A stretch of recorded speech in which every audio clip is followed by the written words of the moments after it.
Okay. So there's this like common fear when you say you're an atheist.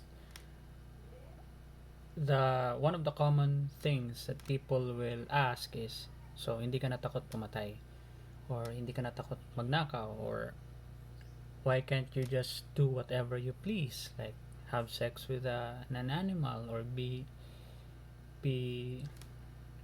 or have sex with your family members kasi nga atheist ka na, wala nang bawal. Okay. I would just like to respond to that kasi siguro I would just like to respond kasi I've watched this like a YouTube video na parang documentary yung style. It's called the 16-year-old's 16-year-old killer's video diary in YouTube. You can search it up. But parang ang yung gist is magka-classmate sila and they've been planning to murder someone, and before they did it, they are documenting themselves using the old handheld camera. And so yun, you can hear them talk, discuss about stuff, and some parts of the video indicates that yung mga bata, 16 years old pa kasi sila na nagpaplano na pumatay ng tao, seems to be like they're an atheist. I'm not sure.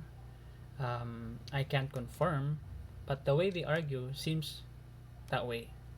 So, like, nagtatawanan sila, for example, wala namang Diyos, tawag dito, there's no good and bad, there's no such thing as good and bad, and they even made fun of they even made fun of the concept of evil kasi based on their reasoning, evil, you only believe in evil if you believe in God, kasi doon din naman nagbunga yung konsepto ng evil. So the question that for me is ganito, like, how can I argue with people like that?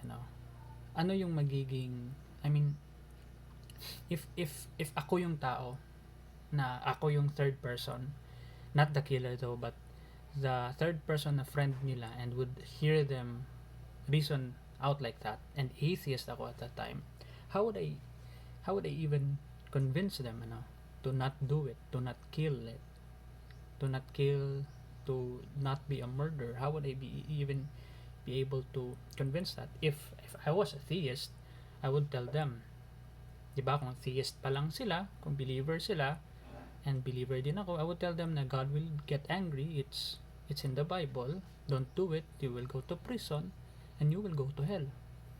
I think it's easier to argue in that scenario, diba? It's easier to argue with or to convince a would-be killer or a murderer na wag niya gawin yung masamang plano niya. How? It's very challenging for me to do that and to convince a would-be murderer na atheist. And yeah, but I would just like to siguro address or to point out na it's not a very easy na position to be in. There are extremes in whatever side, diba? You can be a theist and be an extreme believer, and you can be an atheist but an extreme na nihilist, for example, or talagang very tawag dito, yung parang wala nang meaning lahat, even the values that we've created and managed to give our society. It's in the extreme. It's in the extreme, and hindi madaling sagutin yung mga bagay na ganun ka-extreme. And I would like also to say na hindi lang naman yan common sa atheism. It's also a problem in theism. And I think, and I would argue na mas mahirap pa nga ikumbinsi yung taong religious na extreme kumpara sa atheist na extreme. Kasi I think an atheist can still be persuaded unless you have a medical condition or a mental illness talaga. I don't know anyone can convince someone that's already very mentally ill. For example, psychopaths. For example, sociopaths, and talagang by nature na nila ang pumatay. I don't think anyone can argue with them. Kasi there are people, a lot of a big portion of our population are naturally psychopaths or murderers. Sorry, I have this misconception kasi when you say psychopaths, they are automatically murderers. No, pag psychopaths kasi, they have like may parang missing, no, not missing, parang may I'm not a psychologist, sorry, but it's not automatic. That's just what I want to say. It's not automatic na pag psychopath ka, pag na ano ka sa doctor man na you are may psychopathic tendencies ka, automatic ka ng murderer. No, a lot of psychopaths out there are not doing murder, but they have this nature and they can control their urges to kill. Kaya nga may medication and therapy. But what I'm trying to argue is between atheists na extreme, yung walang, hindi ko kasi din matawag na atheist yung taong nihilistic pwede ka namang, but yeah, meron talagang leaning I would agree na merong leaning yung atheism, lalo na pag hindi pulido yung pagka-atheist niya, then I would agree na it would lead to something like that, yung extreme na level of atheism na wala nang meaning ang world, then every other crime is okay now. So again, to address the issue, I would argue na mas problematic pag religious yung extreme. Mas problematic kasi if you are religious, you can say na you can justify na, and you can justify your desires, you can justify na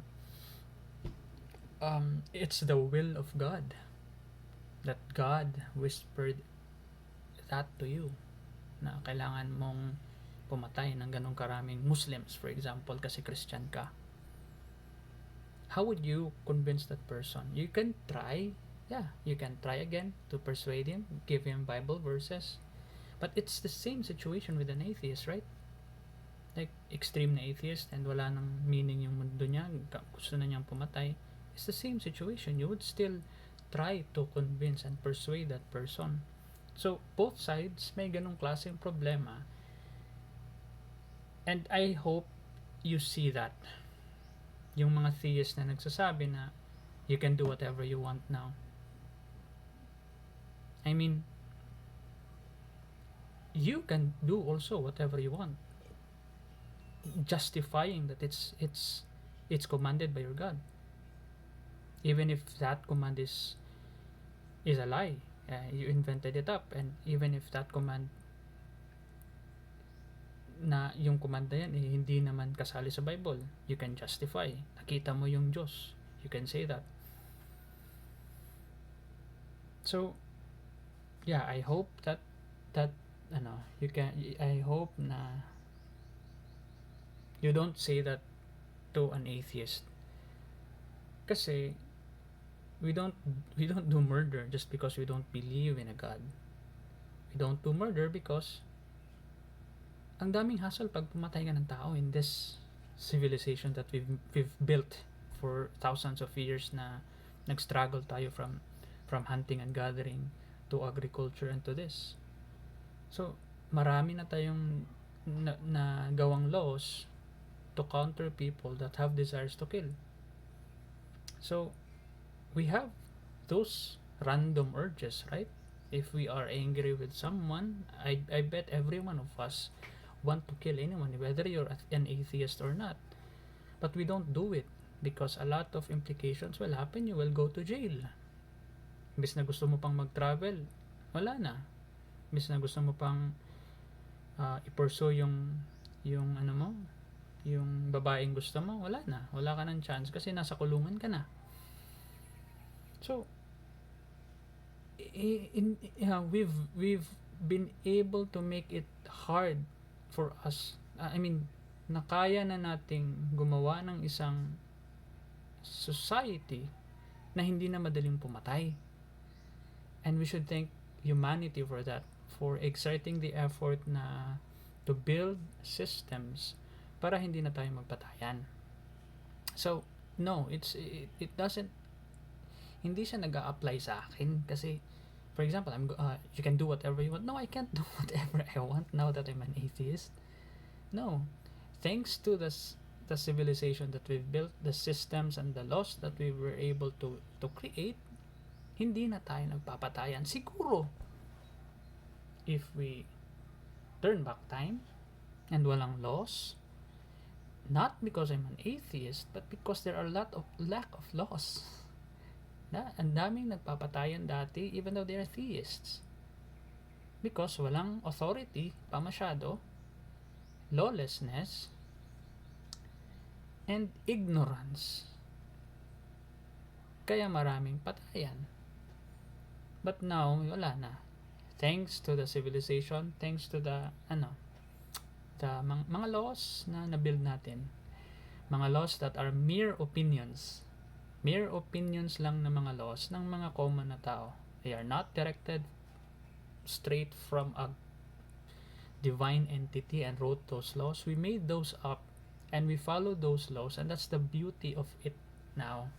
We don't kill, we don't rape, we don't steal, because marami ng bagahe na binigyan na natin talaga ng weight na wag nang gawin yon.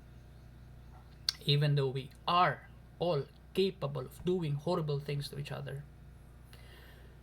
So, medyo napahaba ko yung simple lang naman sana na topic na please think about what you say. Like for example, you can do whatever you want now, because we can't, and we're not gonna do anything that's bad just because you're an atheist.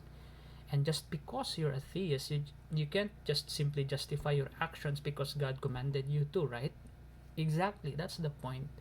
Wala namang atheist na so you're a Christian, so you can justify whatever things you do now in the name of your God. Hindi naman ganun, di ba? Hindi naman yun common. Kasi alam namin na hindi nyo naman gina-justify yung pagka babaero mo sa Bible mo. Hindi mo naman gina-justify yung pagka, di ba? I know there are a lot of bad people, bad Christians that justify their bad actions using their Bible. But good Christians, like you are, hindi mo naman gina-justify yung mga bad actions mo. You are limiting yourself using your Bible. You are following the words of God. Just be aware. Just be aware that people use it to justify in doing bad things. And atheists also do it in justifying bad things. Let's just be aware that those problems are present. Let's not pretend that atheists only have, ang mga atheists lang mga may problem na ganito. No, you too, both of us, and we are gonna solve it together, right? That's the sana yun yung approach, hindi yung weird talaga yung position ng mga atheists. Tendency nyo talaga ang pumatay pag nagiging atheist ng isang bansa. It will be really lawlessness na, and mga kahalayan na yung mga laws na ipapasa. Nope. That's just a slippery slope. We don't have that fear sa mga theists though, na especially in a secular. I have that fear if the country is theocratic, because I've read your Bible, I've read your Quran, and a lot of the things in there are anti people like me. While in a secular government, hindi naman kami anti-religious. It's even making sure that all religions are addressed. Hindi lang yung major, even the minor ones are taken care of. So yun. So if you have any suggestions or comments or any counter arguments with what I said, just drop them in the comments. If you have other information, I would love to hear them. And if you enjoy this kind of content, make sure you drop a like and share this to whoever you know that are interested in this type of conversation.